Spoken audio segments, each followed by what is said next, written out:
Lee Murray was no ordinary criminal. In the dark and rugged streets of South London, he wasn't just known, he was feared, respected, and revered. A towering figure at 6'3" with a physique sculpted for both punishment and pain, Murray's life was one of extremes, moving swiftly between fame and infamy. Born into a life seemingly destined for turbulence, he carved a path that would make him a local legend and one of the most notorious figures in British crime history. But this wasn't the story of a man content with mere notoriety. It was the story of a calculated journey that took Murray from the MMA ring to the planning room of the largest cash heist in history. In the early 2000s, Lee Murray was a rising star in the world of mixed martial arts, MMA. But while he was gaining fame inside the cage, his life outside the ring was a legend in the making. An infamous altercation in 2004 with UFC icon Tito Ortiz outside a London nightclub is still spoken of in hushed tones.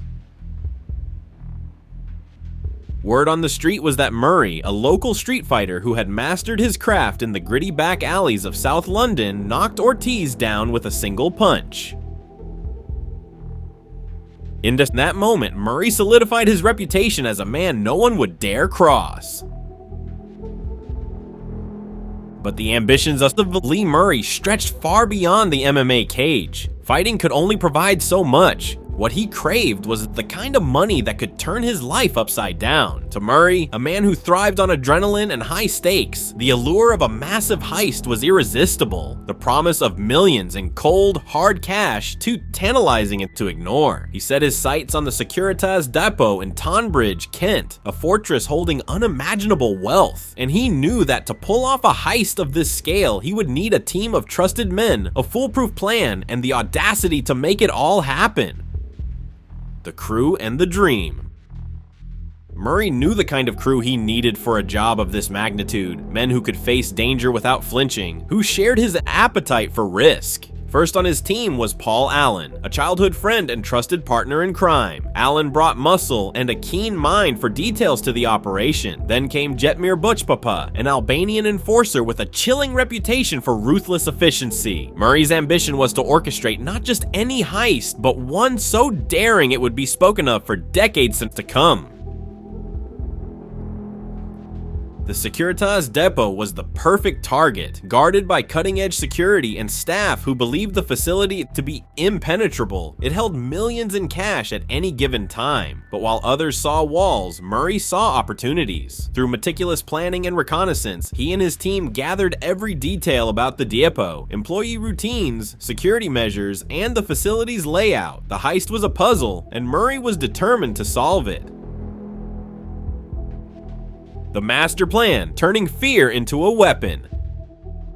Lee Murray wasn't just planning a robbery, he was planning a legacy. To him, the heist was about more than brute force. It was about psychology. He knew that fear, if wielded correctly, could be as effective as any weapon. The plan involved kidnapping the depot manager, Colin Dixon, and his family, using them as leverage to gain access to the vault. Every detail was calculated, every contingency accounted for. The crew didn't just throw on masks, they transformed. Disguised as police officers, they donned custom-made uniforms and realistic latex masks designed to fool anyone, even people who knew them well. This wasn't a random choice, it was a strategic move. By posing as authority figures, they could command compliance without a single shot fired, creating a sense of control that added another layer of terror to their already audacious plan.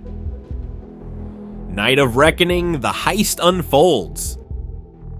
February 21st, 2006, the night of the heist arrived. The streets of Tonbridge were silent as Murray and his team went over every last detail. Their objective was clear and their window was narrow. They needed to strike after the largest cash delivery had been made, but before security could tighten. It was an operation that demanded military precision, and Murray ensured every man was ready. The first move was bold, kidnapping Colin Dixon. As Dixon drove home that evening, he noticed flashing police lights in his rearview mirror. Believing it to be a routine stop, he pulled over, only to be handcuffed and thrown into a van. The crew, posing as law enforcement, then drove to his home, where they held his wife and young son at gunpoint, amplifying the terror and ensuring Dixon's cooperation. As they bound and blindfolded Dixon's family, it became clear that this heist was no ordinary crime. It was a psychological game designed to crush any hope of resistance. Arriving at the depot, Dixon was forced to act normally as the crew, still in their police disguises, entered the facility with him. Employees, though suspicious, saw the uniforms and lowered their guard. The crew moved swiftly, binding the employees and securing the area in silence, like a well-oiled machine. This was a heist planned to the millisecond, and inside the vault, they were met with the sight of their dreams. Millions of pounds stacked in crates. The crew worked with surgical precision, moving crates of cash into their vehicles without hesitation.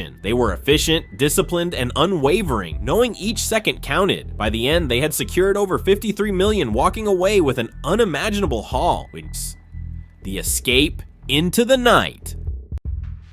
The exit was as meticulously planned as the heist itself. Multiple vehicles were staged at predetermined locations, ready for quick getaways and seamless switches to evade any pursuit. The police, alerted only after the crew was long gone, could do nothing but marvel at the audacity of the crime they had just witnessed. For Murray and his crew, the aftermath of the heist felt surreal. They had achieved what seemed impossible, walking away with more money than they could ever spend. Yet, with the euphoria of the heist came the grim realization that their lives were forever changed. They were now the most wanted men in Britain, and Murray knew he had to stay one step ahead. He had arranged safe houses, burner phones, and fake identities, ensuring that every man knew where to go and how to lay low. But even the best laid plans can unravel. The downfall, cracks in the plan. As police combed through the abandoned vehicles and began their investigation, it wasn't long before the cracks in the crew's plan emerged. The authorities discovered forensic evidence in one of the vehicles and surveillance footage that linked them to the crime. Despite their skill, the intense police investigation and the pressure of staying hidden led to mistakes. One by one, the crew members were captured, their brief lives of luxury cut short. Yet, Lee Murray remained elusive. Fleeing to Morocco, he hoped to escape British jurisdiction, but his taste for the high life proved his undoing. Despite efforts to maintain a low profile, his lavish spending drew the attention of local authorities, and in June 2006, Murray was finally arrested in Rabat, ending an international manhunt that had captivated the world. The legacy, the making of a legend.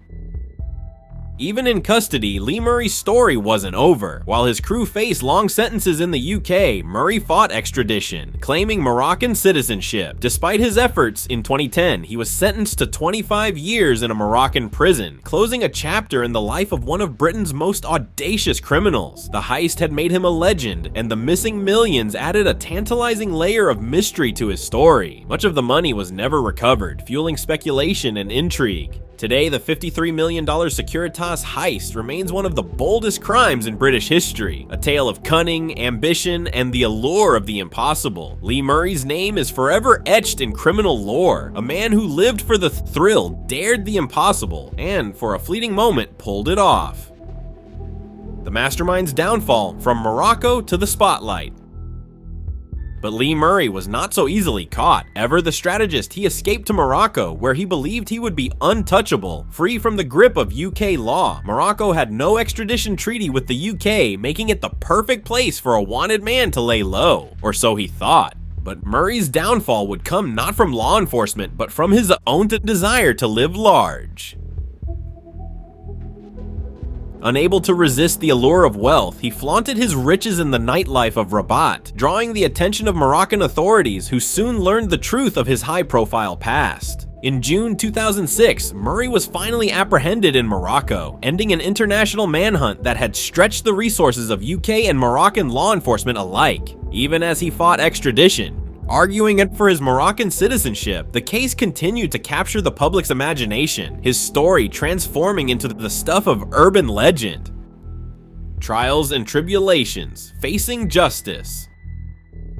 While Murray remained in a Moroccan prison, his crew faced the full force of the UK judicial system. The trial of his team members was nothing short of a media sensation, attracting massive public interest. The evidence was overwhelming: surveillance footage, DNA, and testimony from those who turned on their former allies. Sentencing was swift and harsh, with Paul Allen receiving 18 years and others facing equally severe penalties. The judges made an example of them, sending a clear message that no matter how brilliant the crime, justice would eventually prevail. In 2010, after exhausting his legal appeals, Murray was sentenced to 25 years in a Moroccan prison, a bitter end for a man whose dream of untouchable riches had nearly come true. The courtroom drama played out like the final act of a thriller, closing the book on a heist that had become the most audacious crime in UK history. The legend lives on, the missing millions and Murray's enduring infamy. Though Murray and his team were apprehended, the full story of the 53 million Securitas heist remains shrouded in mystery. Much of the stolen cash was never recovered, leading to endless speculation, and some believe it was hidden away, stashed in safe houses, or handed off to unknown associates. Others think it may have been smuggled out of the UK entirely. The missing millions added to the mystique of Lee Murray, enhancing his status in criminal lore. Even behind bars, Murray's legend only grew. Newspapers continued to feature his story, detailing his life of crime and his near escape from British justice. For many, he became a symbol of the perfect heist, a man who, despite the odds, had come shockingly close to achieving his dream of criminal immortality. The final word: legacy of a criminal mastermind.